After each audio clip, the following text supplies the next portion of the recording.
Hi there, welcome back to my channel. So this is another book review.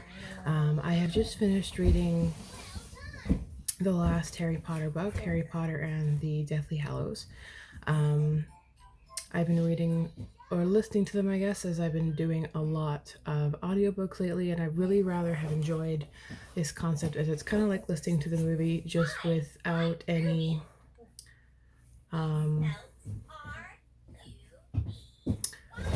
bias, being the fact that it's straight from the book and not the movie. So I have to say I was really happy with the book. I really enjoyed it.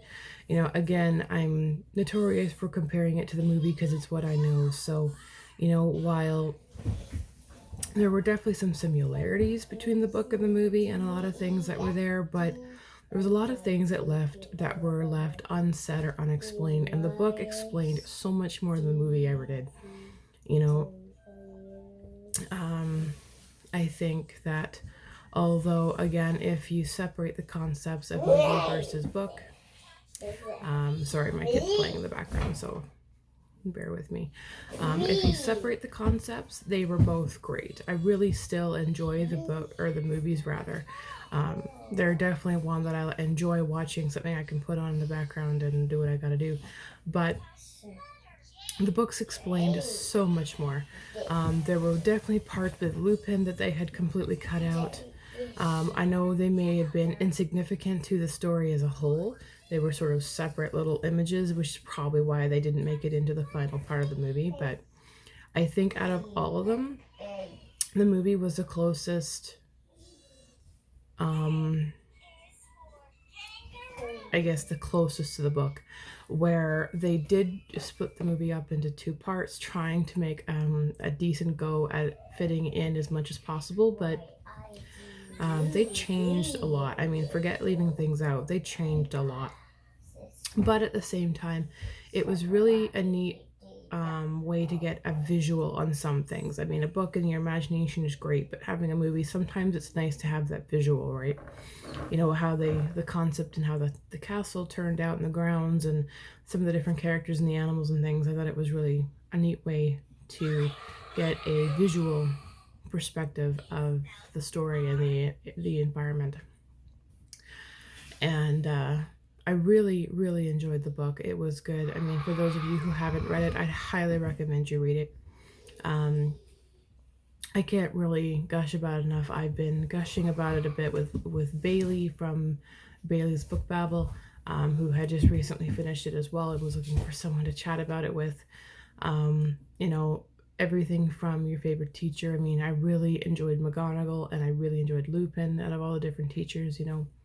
I really enjoyed Hedwig. I loved the bird's attitude and Pigwidgeon. All the animals really made an impression on me.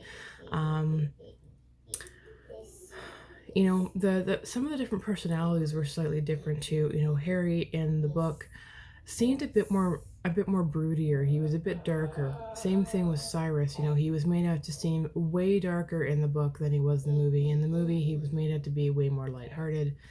And with his history and being in Azkaban for as long as he was, while some people can come out unscathed, the book dictated a bit more of a realistic personality and result from being in prison basically for as long as he was in that kind of prison. So while, like I said, I enjoy both book and movie, the book obviously, in my opinion, will always be better. You know, there were some things that I wish they would have explained better in the movie and they didn't. You know, in the book they actually go as far as to explain, you know, Dumbledore's history and what happened to his sister. I completely didn't even realize. I mean, I knew there was a story there, but they kind of glaze over. They don't really explain too much about what happened to her apart from the fact that she died. You know, they don't explain why Dumbledore's father killed those two muggles. They don't really explain anything. They just make him out to seem like a bad guy to, you know, take it or leave it. But there's so much more to it, and the book really does a really good job of explaining all of that. And you know, same thing with Severus Snape. You know, despite the fact that he's supposed to be a bad guy, he's kind of one of my favorite bad guys, along with Malfoy, or rather Draco Malfoy. If I had to pick favorite bad guys, those two are kind of it for me. You know, I really enjoyed listening to his story in the book a little bit more than the movie, because it went into more in-depth detail about his history with the mom and Lily and all that. It also explained a little bit more, you know, about Harry's aunt and why she was so begrudgingly unhappy and jealous towards her sister because of the circumstances that she grew up around.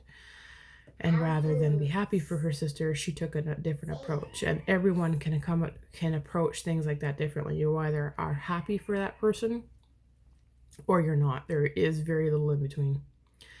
You know, you know, and then there's the Deathly Hallows themselves. There was way more explanation in the book than there was in the movie.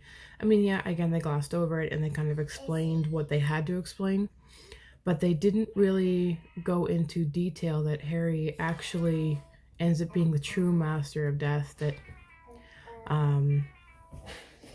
his dad was tied into the direct lineage of the third brother who had the cloak, and that's how Harry ended up with it, being passed from father to son, mother to daughter, etc. That it was literally passed down the line. I could go on about this book forever. There was just so much about it that I enjoyed. If you're wanting a more of an in-depth, detailed review, I can maybe list a comment down below, and I can do that. But for those who haven't read it, I don't want to leave too many details in here. So again, if you would like a more detailed review and the events that happened, feel free to, like I said, leave a comment down below. If you'd like to gush about it, feel free to message me. We can definitely do that. But yeah, I really, really enjoyed this book. This was a really good read.